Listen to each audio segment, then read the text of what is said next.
troisième partie de la 7e tablette. Je vais maintenant parler de Sipar, le spatioport de l'Édine, et raconter le retour des travailleurs primitifs en Édine. Père et fils furent absents de la terre pendant de nombreux cycles. En leur absence, aucun projet ne fut mis en application. Sur la mue, les Isigis étaient agités. Enlil s'entretint secrètement avec Anu, lui faisant connaître ses craintes depuis Nibruki. Enki et Marduk sont partis pour la Lune et ne l'ont pas quitté depuis de nombreux circuits. Personne ne sait ce qu'ils y font, ni ce qu'ils y complotent.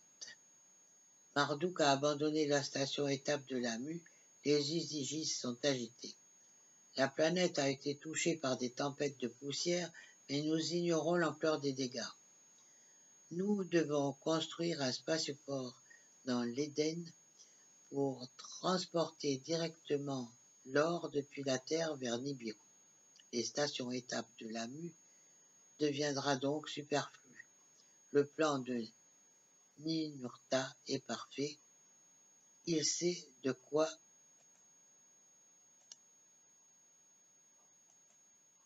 il parle.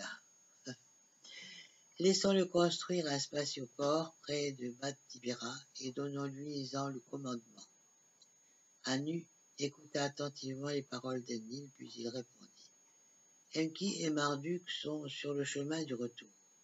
Attendons de savoir ce qu'ils y ont découvert, écoutons d'abord ce qu'ils ont à dire. Enki et Marduk quittèrent la Lune et regagnèrent la Terre. Ils firent un compte-rendu de leurs observations et déclarèrent qu'il était impossible d'y établir une station-étape pour le moment. Que le spatioport soit construit, déclara Anu.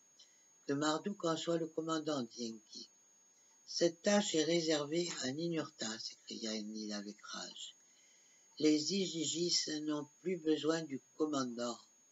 Marduk sait s'occuper d'un spatioport, confions-lui la porte des cieux, dit Enki à son père. Anu étudia le problème avec inquiétude. Enlil et Enki avaient transmis leur rivalité à leurs enfants. Anu était sage étaient ses décisions. Le spatioport nous permettra de gérer l'or d'une nouvelle façon.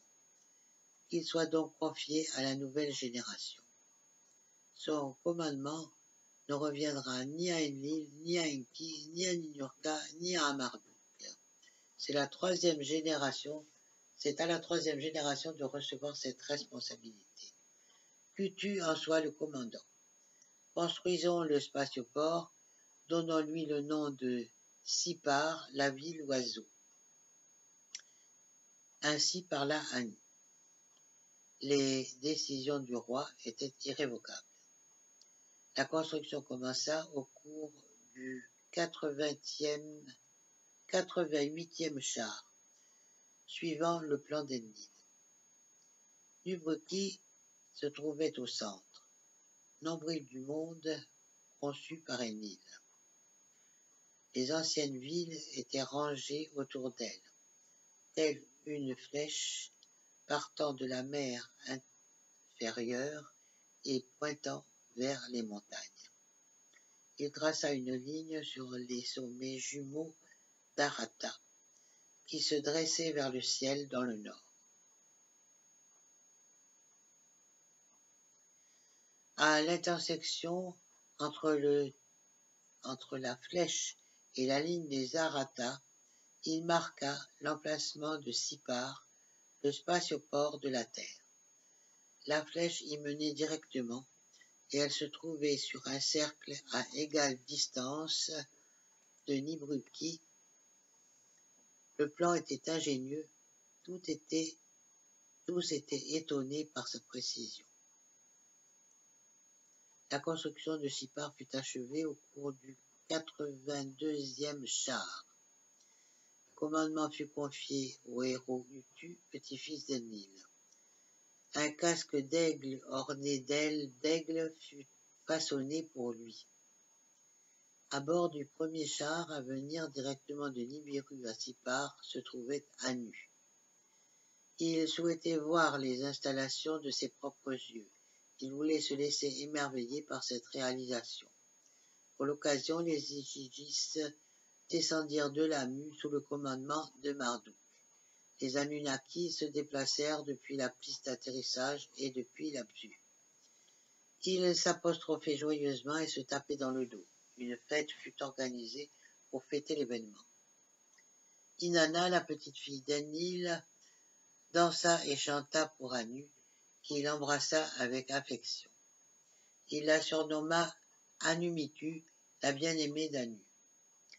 Avant de repartir, Anu rassembla héros et héroïnes. Une nouvelle ère commence, leur dit-il. L'or apporte le salut et avec lui la fin de nos labeurs. Lorsque nous aurons stocké suffisamment d'or sur Nibiru pour protéger l'atmosphère, nous n'aurons plus besoin de travailler autant sur Terre. Héros et héroïnes pourront rentrer sur Nibiru, promis Anu à l'Assemblée. Il alla même jusqu'à suggérer qu'ils pourraient rentrer chez eux en l'espace de quelques chars. C'est en grande pompe qu'Anu s'éleva dans le ciel et en direction de Nibiru, emportant avec lui de l'or pur. Utu prit sa nouvelle tâche à cœur. Ninurta continua à diriger Batibira. Marduk ne repartit pas pour la mue, mais il ne suivit pas son père dans l'Absu. Il voulait survoler tous les recoins de la terre dans son vaisseau personnel afin de mieux la comprendre. Utu, premier nommé chef des Igigis, dans une partie était sur la mue et l'autre sur terre. Après le départ d'Anu, les dirigeants attendaient beaucoup des Anunnaki. Ils avaient amassé un maximum d'or pour rentrer chez eux plus vite.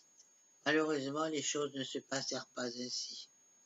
Les Anunnaki de l'Absu voulaient être soulagés de leur labeur et non continuer à peiner dans les mines.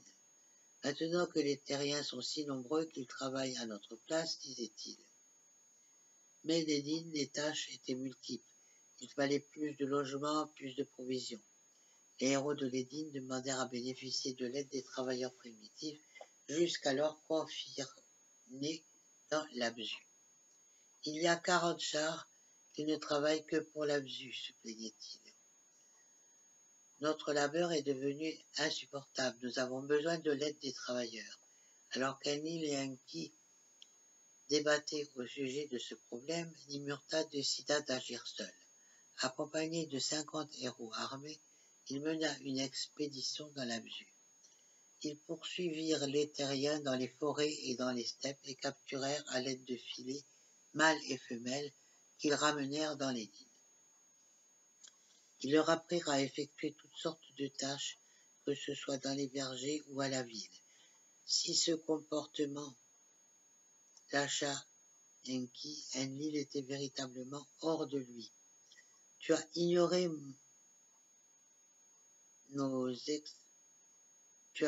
mon expulsion d'Adamu et de Tiamat, dit-il à Ninurta. Je ne souhaite pas que la mutinerie qui a eu lieu dans l'Absu se reproduise ici, répondit Ninurta. L'arrivée des terriens dans les dînes a calmé les héros. Dans quelques chars, cela n'aura plus la moindre importance. Ces mots ne suffirent pas à apaiser Enlil. C'est en rochonnant qu'il marmonna son accord. Que l'or s'amasse vite pour que nous puissions vite rentrer chez nous. Dans les dînes, les Anunnaki admiraient les terriens. Intelligents, ils étaient capables de comprendre les ordres qu'on leur donnait.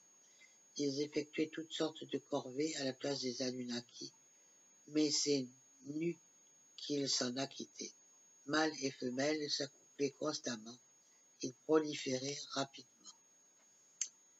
En un char se succèdent 4 générations, parfois plus. Les rangs des terriens grossirent à vue d'œil. Les Anunnaki avaient des travailleurs à leur disposition. En revanche, La nourriture leur manquait. Que ce soit en ville ou dans les vergers, dans les vallées ou dans les montagnes, les terriens étaient toujours en quête de nourriture. À cette époque, les céréales n'étaient pas encore cultivées. Il n'y avait ni brebis ni agneaux. Un Nil vint se plaindre auprès d'Enki. C'est de tes actions que la confusion est née. À toi de trouver une solution. Voilà, ça c'est la 3e partie de la 7e tablette. À bientôt pour la suite.